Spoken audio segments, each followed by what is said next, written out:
we are removing the JB4. We'll get to why here in a second, but we already have the T-map disconnected, have the OBD2 disconnected and pulled back through the firewall, and then the Bluetooth module's right there. So now we just gotta cut all these zip ties and pull off the module and box it up, send it back.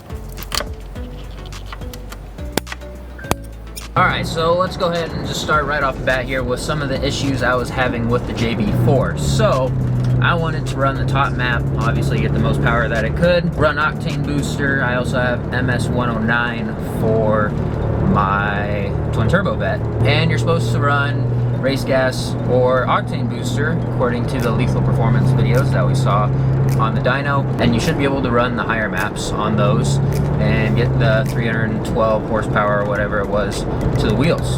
So I did that, and it seemed that I got maybe a couple of pulls when I first put it on, and then after that I started noticing some real bad misfiring, which was actually pre-ignition. So eventually that put the Bronco into limp mode. Service vehicle soon came up on the dash. I was limited to like 4 pounds of boost, stepping on it full throttle. The acceleration felt worse than like a smart car or a Tacoma or even a Jeep Gladiator. So that pretty much happened every time I tried to make a pull on the higher maps. So I shut off the vehicle, turn it back on instantly, and that would go away.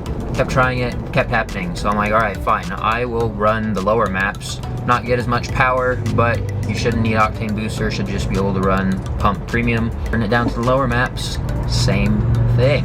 So I figured not only am I paying $700 to have a tuner where I have to run octane booster or some special race fuel just like my other 2 Corvettes, but I'm not even getting the maximum amount of power. I'm getting like 20 wheel horsepower, which is great, and I believe the torque was improved bottom end, which is also great, but then again we still have the torque limiter, and that issue is not resolved either. So the nice thing about the piggyback tuner is that it's supposed to be untraceable, say by Ford, for when you take it into service. You can remove it in less than 10 minutes, put it back on in less than 10 minutes, and that is true in some regards, but let me explain why they might be able to tell that you have that tuner anyways. So with the JB4 here, it uses a combination of the map and the T-map sensors to trick the ECM into thinking that it is making less boost than it actually is, so the JB4 can go ahead and pump up that value. Now of course air to fuel will be adjusted accordingly, but the JB4 is in here tricking, again, your map sensors, and it makes the Bronco think that it is making less boost than it actually is. So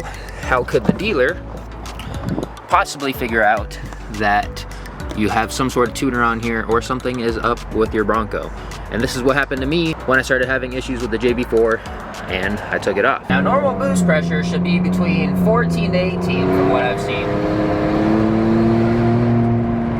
As you can see there, we are at a nice 16 now, which is fine now. Obviously I have the JB4 off the vehicle, but when I was running the JB4, didn't matter if it was map 1, 2, 3, 4, whatever it was, max boost would read maybe 12, usually around 10 to 11, which of course is way off. So that's fine when the JB4 is plugged in. Obviously it's tricking the computer, but on the app, one time I saw 18 PSI. I believe peak boost is supposed to range from around 3.5 additional to 5.5 additional over stock. So 18, I guess, really, maybe in that scenario, was a little bit more than stock, depending on what the load was on the motor. But unplugged, I also read only 10 to 12 pounds of boost. And we raced my buddy's first edition and my Bronco, and he was indeed able to top end me because he was making the correct amount of boost and I was not. Check this out. Alright, so right now we're going to be doing some testing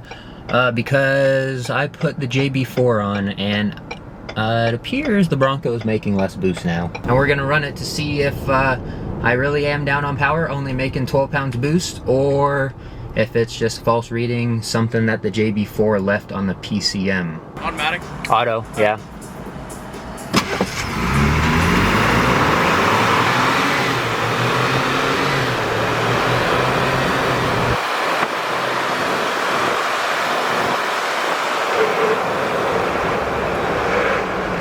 Your tires sound so funny.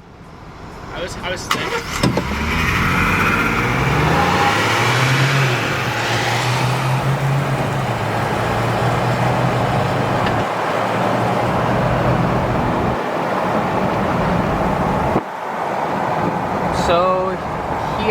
little bit of a jump there. 1, 2, 3.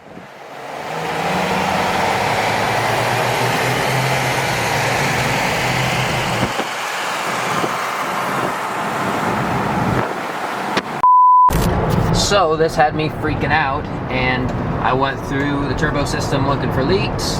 Couldn't find any boost leaks. So I'm like, this can't be right. Maybe there's something funky going on with the octane and it needs to relearn that. So obviously I had good gas in here. Same gas stations I've always used. I even added in some MS-109 to get that octane up, just in case it was seeing a lower octane for some reason.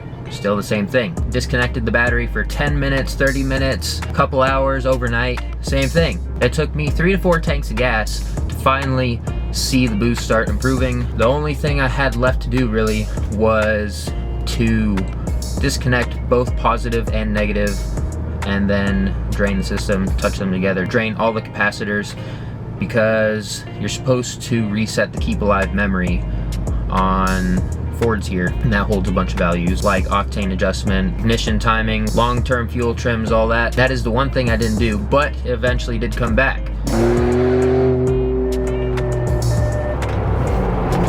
So it eventually did come back, but the point being is that Ford definitely can probably see if something is up with your Bronco if it's been tuned, because if the JB4 is on there, it's going to be reading less boost than normal. Obviously that'll be a dead giveaway, but then again, if it is not on there, you're going to be reading less boost, and if they wanted it and they pulled logs, they could see this, and again, that's not really normal.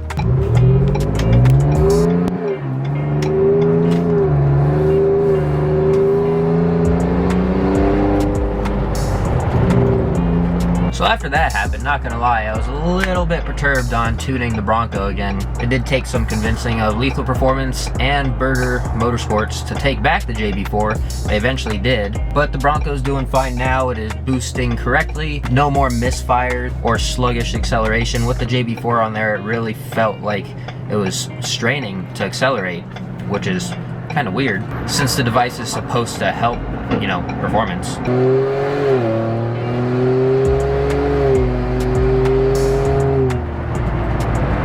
Obviously, the Bronco is accelerating pretty good now. Maybe a little too good. But I'll explain that probably in the next upcoming video. So that has been my experience with the JB4. I know it's probably the most popular tuner out there for the Bronco right now, but it did not work out so well for me.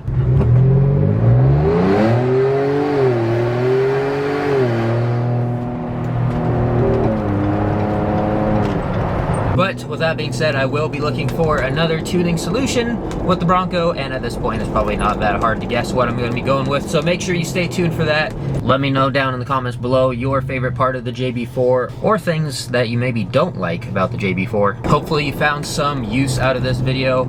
If you did, be sure to drop a thumbs up, share it, and subscribe. And with all that being said, join the club, and I'll see you in the next one.